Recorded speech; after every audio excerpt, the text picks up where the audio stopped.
अंतर्राष्ट्रीय हिंदू परिषद एवं राष्ट्रीय बजरंग दल के अध्यक्ष प्रवीण तोगड़िया एक दिन के लिए शहडोल प्रवास पर पहुंचे, जहां कार्यकर्ताओं ने प्रवीण तोगड़िया का गर्मजोशी से स्वागत किया। संगठन के कार्यकर्ताओं ने रघुराज स्कूल के सामने एक आम सभा का भी आयोजन किया था। सभा को संबोधित करते हुए प्रवीण तोगड़िया जमकर बरसे और इशारों पर केंद्र सरकार पर जमकर निशाना भी साधा।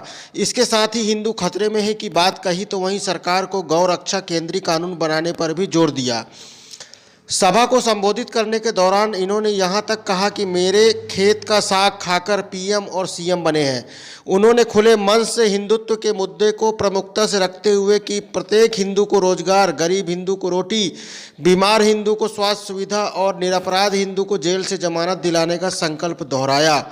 संबोधन में प्रवीण तोगड़िया ने कहा कि देश के 2 करोड़ युवाओं को त्रिशूल धारण करने के लिए वे राष्ट्र के भ्रमण में निकले हैं।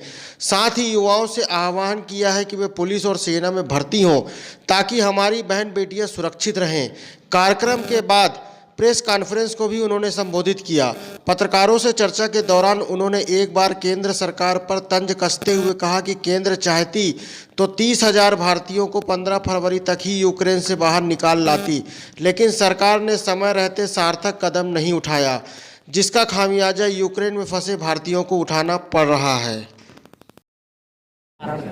यूक्रेन में पढ़ने वाले 2 छात्रों की मौत हो गई है। तीसरे एक छात्र को आज गोली लगी है, अस्पताल में भर्ती करना पड़ा है।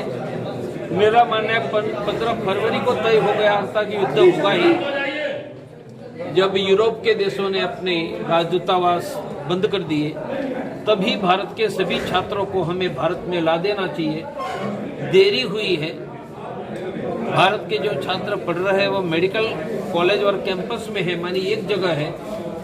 भारत सरकार को अगल बगल के जो देश है, पोलैंड, रोमानिया, हंगेरी, वहाँ से स्पेशल बसों को लेकर, छात्रों को लेकर उस पर भारत का झंडा लगाकर रसिया के प्रेसिडेंट पुतिन से बात करके ताकि बसों पर हमला न हो, वह करना चाहिए। वह भी नहीं हुआ है और उनके कारण आज भी बड़ी मात्रा में भारतीय छात्र यूक्रेन में हैं। भारत सरकार 24 घंटे में उनको वापस लाए और फिर हंगेरी, रोमानिया से एक आधा सप्ताह में धीरे धीरे विमान से भारत में लाने की व्यवस्था की। चूक मानते हैं सरकार की चूक है इसमें।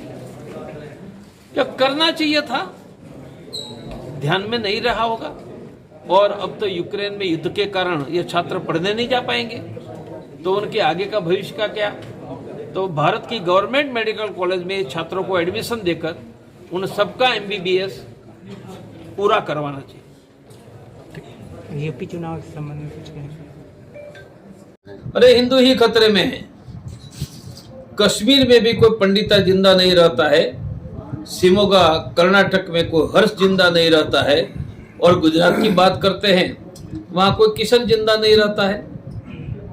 तो हिंदू को खतरा है। और मेरे भाई बोलो, केंद्र और राज्य में भाजपा की सरकार और 7 वर्षों के बाद कश्मीरी हिंदुओं को घर में बसा नहीं पाएंगे। क्यों नहीं बसा पाएंगे? वह खतरा है। तो खतरा नहीं है तो कश्मीर का हिंदू बस जाता। ऐसा है, हिंदूवादी है या नहीं उनका मूल्यांकन देश की जनता करेगी, परंतु हिंदू खतरे में है वह तो सच है। इसके लिए आपकी तरफ से किया जा रहा है कोई सार्थक प्रयास या नहीं? हम हिंदू को जगा रहे हैं और सरकार को भी कड़ाई करनी चाहिए। उदाहरण के नाते हिजाब का विवाद, आप कॉमन सिविल कोड का ऑर्डिनेंस बनाकर कानून ला लो, हिजाब की बात खत्म हो जाएगी। सरकार को कदम उठाना चाहिए ना। तो भाजपा की जो कार्यशैली है उससे आप नाखुश हैं क्या? नाखुश खुश का प्रश्न नहीं है। जैसे 317 हटा तो खुश है, कश्मीर के पंडित को नहीं बसाया तो नाखुश है, हिजाब के विरुद्ध में कॉमन सिविल कोड नहीं आया तो नाखुश है। तो सभी में नाखुश ये ठीक नहीं है, परंतु आशा थी, इतने कदम नहीं उठाए। लगातार गौ हत्या हो रही, गौं पे अत्याचार हो रहे हैं, इस पे आपकी तरफ से कोई सार्थक प्रयास या आप इसमें जुड़ना चाहेंगे? सरकार को गौरक्षा का और गौ हत्या बंदी का केंद्रीय कानून बनाना ही चाहिए।